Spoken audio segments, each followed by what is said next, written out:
Today we're going to make Hungarian creamy pesto pasta. For our pasta, we will be needing 500 grams penne to be added to our boiling water plus 1 tablespoon of salt.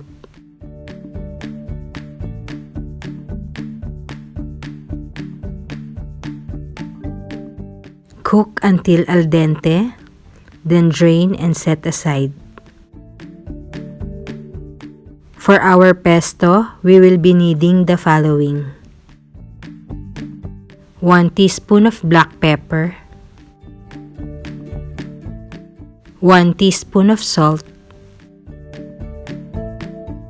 1/4 cup of Parmesan cheese. I have here my frozen basil, half cup, soaked in olive oil. Olive oil,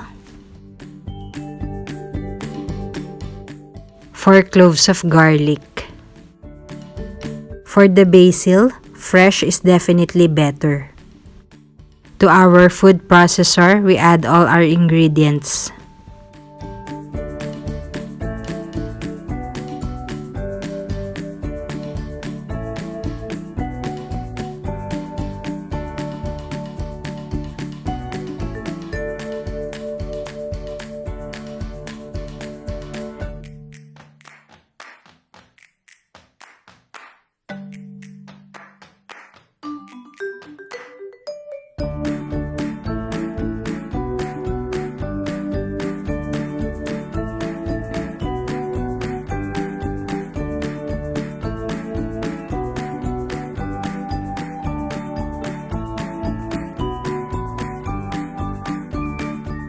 Pulse to chop our ingredients.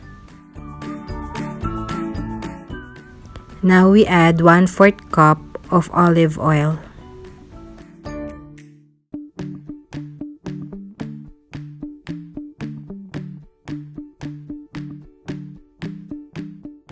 Then we process to make pesto. For pesto, you may opt to add pine nuts or cashews. But for this recipe, I am opting to add sour cream.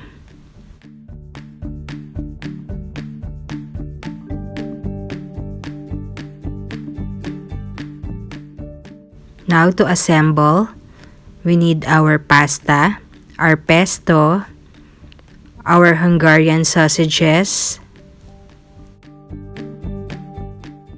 and this is how I cut them to match our penne.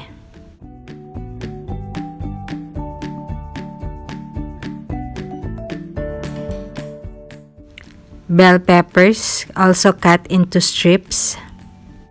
This is optional. This is just to add color. Again, our olive oil, 1/4 cup of Parmesan cheese, and our sour cream.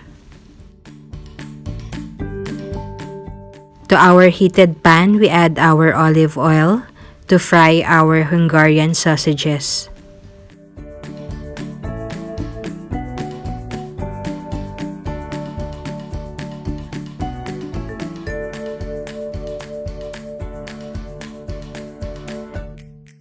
When the sausages are cooked, we add our pesto.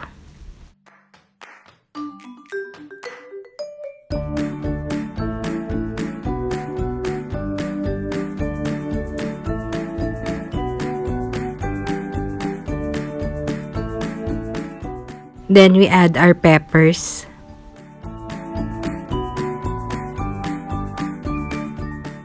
Before adding the pasta, I will just take a few sausages for garnishing.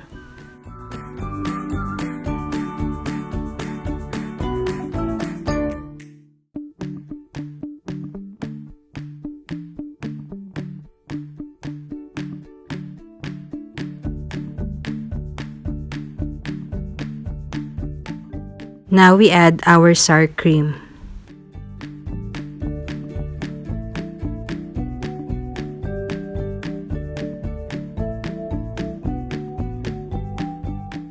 Thoroughly mix and then we plate.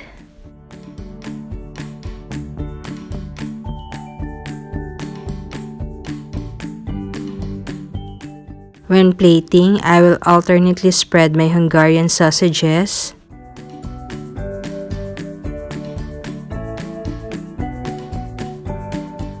and my Parmesan cheese.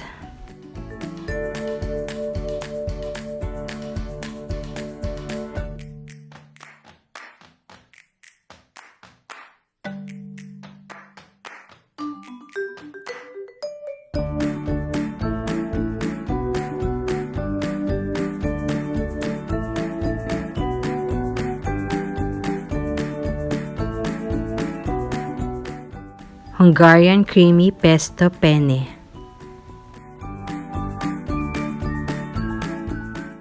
Thank you for watching. Like and subscribe.